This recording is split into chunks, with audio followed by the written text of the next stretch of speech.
Hello students, Professor Watts here. Today we're going to talk about spending pathologies of government, the first lecture in our public choice unit. So, what do I mean by pathology? Well, it's the science or study of the origin, nature, and course of diseases, the conditions and process of a disease, or any deviation from a healthy, normal, or efficient condition.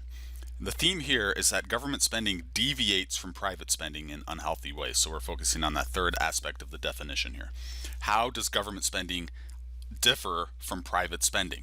Well, first of all, we look at what I call the money problem. This centers on the fact that politicians and people in government are strictly spending other people's money. And the great economist Milton Friedman spelled out the incentive differences between spending your own money and other people's money. And he also said it matters whether you're spending that money on yourself or on other people. So he created this little table right here, and we're going to use this to organize our thinking about how incentives differ based on whose money is being spent and on whom we're spending the money. So let's first recognize that you can spend your own money or someone else's money, and then you can spend that money on yourself or someone else. And Friedman labeled these categories: spending your own money on yourself, category 1; spending your own money on someone else, category 2; spending someone else's money on yourself is category 3; and then finally spending someone else's money on someone else is category 4.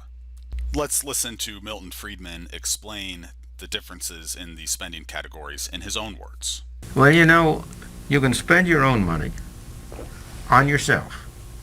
And when you spend your own money on yourself, you're very careful of what you spend it on, and you make sure that you get the most for your dollar. You can spend your own money on somebody else. You give gifts to other people. You take people out to dinner. And when you spend your own money on somebody else, you're very careful that you don't spend too much. You try to keep down the amount you spend, but you don't worry very much about what the other fellow's getting from it. You don't pay anything like as much attention to the gifts you buy for other people as to the things you buy for yourself. Or you can spend somebody else's money, as when you're spending the government's money.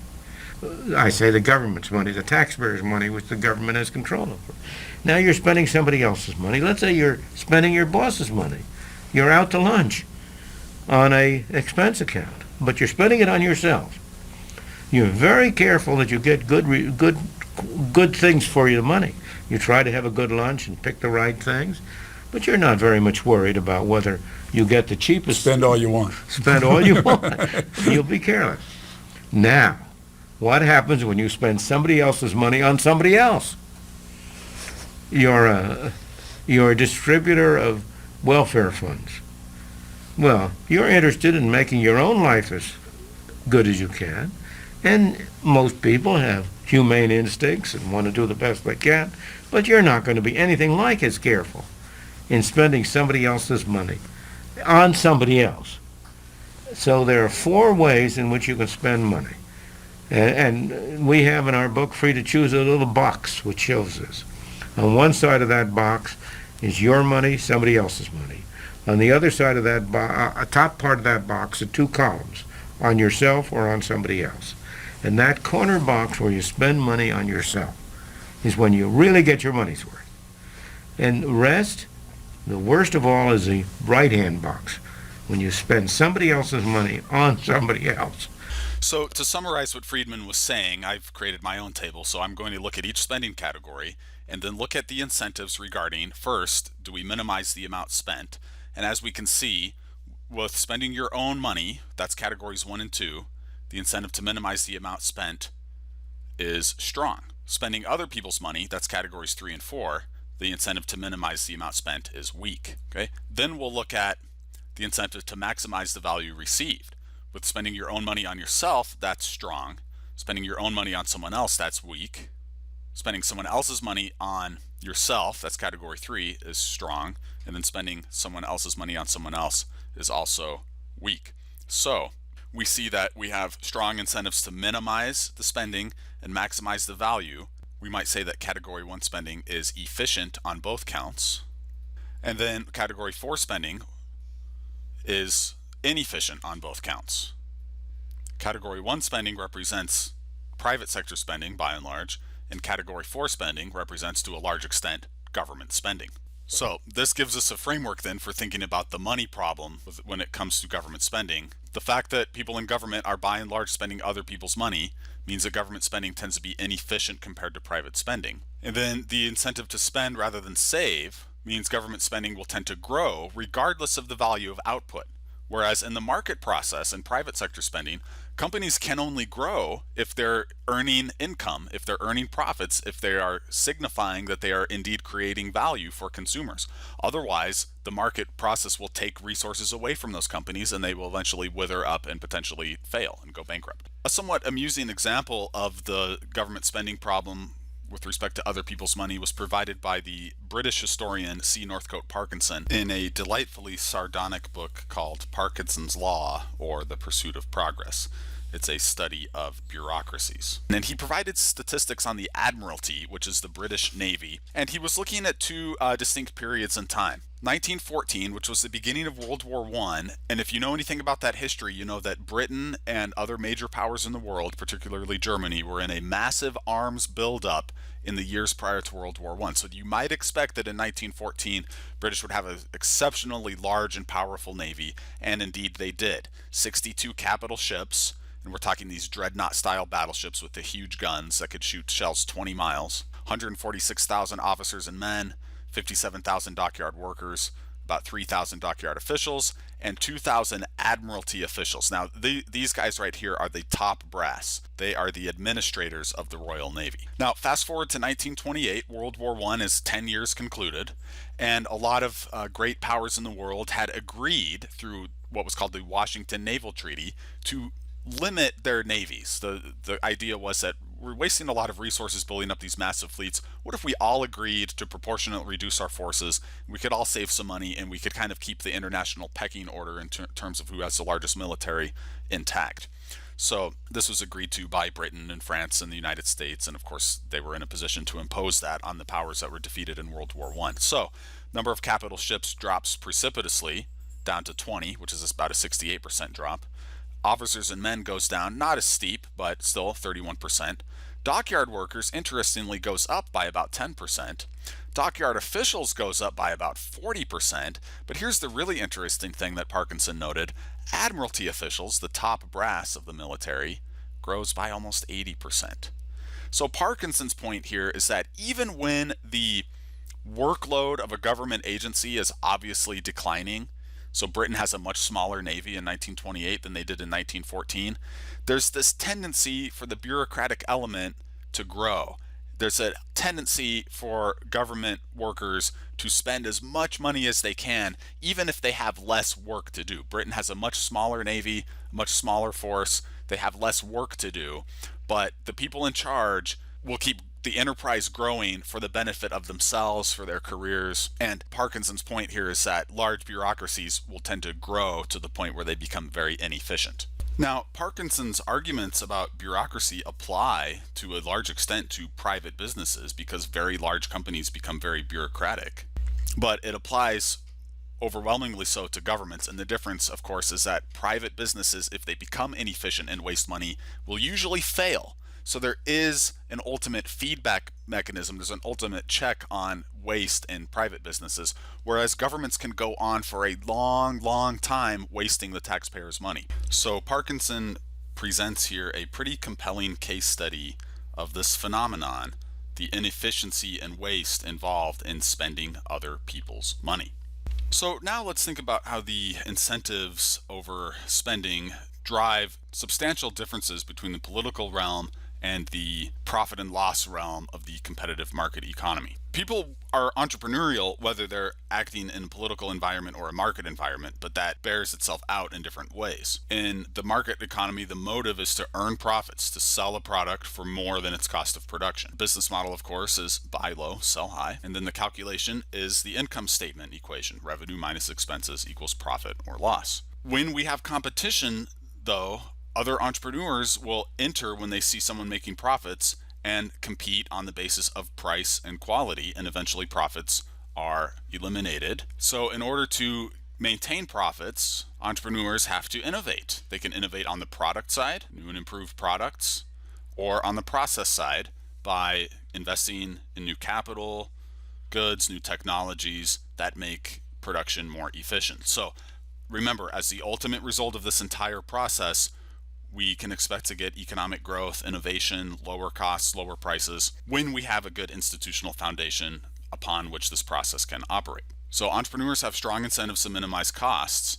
And indeed, that's a matter of life and death for businesses. You see businesses have mottos like this: low prices every day. That's Walmart. They're very serious about signaling that their number one goal is to keep prices low for the vast array of goods that they sell. And this is true for businesses even when it's unpopular. I scanned the news headlines here for layoffs, and here's one from pretty recently, Dave and Buster's. It's an arcade, right? It's an entertainment business, and they're laying off 300 people in Michigan this month. Why? Well, because they're not making enough money. People are staying home. People are pursuing alternative forms of entertainment. Whatever. Businesses can't keep people employed unless it pays to have those people working. Now, let's do the same kind of analysis with people operating in the political sphere. The political motive primarily is being elected or re-elected. The business model here then is to get votes and support, campaign donations, endorsements, and then the output for the politician is to provide laws and government programs. Now, many of those will be needful things or beneficial things. For now, we're not commenting on whether what the government does is good or bad per se. We're just analyzing at a fundamental level differences in the incentive structure governing people operating in one realm or the other. The calculation for politicians typically takes the form of what will get votes and contributions. There's no direct analog to the profit and loss feedback that businesses have access to. And so to get votes and support and stay in power, the incentive for politicians becomes maximizing spending rather than efficient operation of government. And that is without regard to the actual economic value of the spending. Some of that spending might be worthwhile in the form of very beneficial public goods. Again, I'm not critiquing government programs per se right here. We're just focusing on the evident incentive differences that people face, whether they're operating in a political sphere or a private market sphere. Now, let me give you an example, which I find very apt, of the phenomenon of the government spending money excessively, inefficiently. Typically, politicians will not acknowledge that the spending they pursue is wasteful. They'll come up with a justification for it. But sometimes the spending is so evidently wasteful and inefficient that people within the governmental apparatus will say, yeah, this spending is not called for. But yet the spending persists because the incentive structure for that overspending is so powerful. Take a look at this investigative report by journalist Cheryl Atkinson. In this week's Follow the Money, we look at billions of your tax dollars being spent on thousands of armored tanks collecting dust in the California desert while they continue to collect tax money. Josie Sturman spoke with Tom Schatz, president of Citizens Against Government Waste. In 1984, when the M1 Abrams tank was first rolled out of the production line, it was the best tank in the world. The M1 Abrams tank was once a premier weapon, equipped with a high-powered engine, a heavy-duty gun, and protective armor. It was a key part of both wars with Iraq. 35 years later, maintaining those heavy hitters carries a hefty price tag footed by American taxpayers. And that landed the tank upgrades on the list of Citizens Against Government Waste's annual report, saying if we stopped spending on the M1 Abrams, we'd save $2.2 billion in taxpayer money in just 1 year. The idea that we're going to have a big tank war with another country is pretty remote at this point. We're using a lot of remote capabilities like drones and missiles. To give the Abrams its due, they are still being deployed in a Cold War-type standoff with Russia, as our Scott Thuman discovered in Poland. But thousands of M1 Abrams tanks aren't even being used. 2,000 of them are parked at an Army depot in Northern California. Then Army Chief of Staff Ray Odierno testified in 2012 that we didn't need tank repairs. Our tank fleet is in good shape, and we're not going to need to start recap or reset on that till 17. Why does Congress continue to throw money at them if they just don't work in this scenario? It's like a lot of other extra expenditures. They use all of this as an excuse to create jobs. There are people all over the country involved in not just those tanks, but everything else related to the Pentagon. A lot of them work together. I'll support your project if you support mine. This fiscal year, the Trump administration increased its funding request for the M1 Abrams by $1.4 billion over last year. The president making it known to workers at a manufacturing plant for the tanks in Ohio. Well, you better love me. I kept this place open. That I can tell you. Is anyone clearly evaluating right now, do we need these tanks? Congress is unfortunately pushing to get more tanks because so much more money was added to the defense budget. The Pentagon reversed itself and said now we do want the M1 to be upgraded. The question is whether even the upgrades can keep pace with technology. Meantime, the Army is aiming to have a plan in place to replace the Abrams in the next 3 years and have new vehicles out by 2025. So here's the takeaway. Politicians and bureaucrats, people in government, have weak incentives to spend wisely and strong incentives to overspend. And the M1 tank story there is just one of many examples of this phenomenon.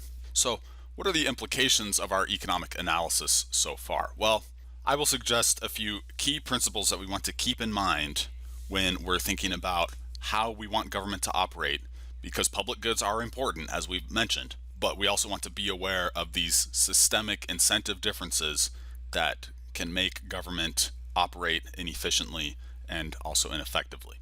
One proposal is to keep government limited to only producing true public goods. When government runs outside of the arena of public goods, when government produces private goods, when we bring inefficiency into private goods, that's unneeded, because if we leave those private goods to entrepreneurs in a competitive market process, we can have much higher efficiency. So, for example, we generally follow this policy when we're having the government do things that are outside of the pure public goods realm per se, like, for example, government support for poor people. We don't have the government go and produce food and housing for the poor. In some cases we do, but generally not. Rather, we have the government just funnel money and then allow them to purchase the services that they desire from private sector operators. So we do that through things like housing subsidies, food stamps, and so on. Another thing to keep in mind is the importance of monitoring and oversight of the government.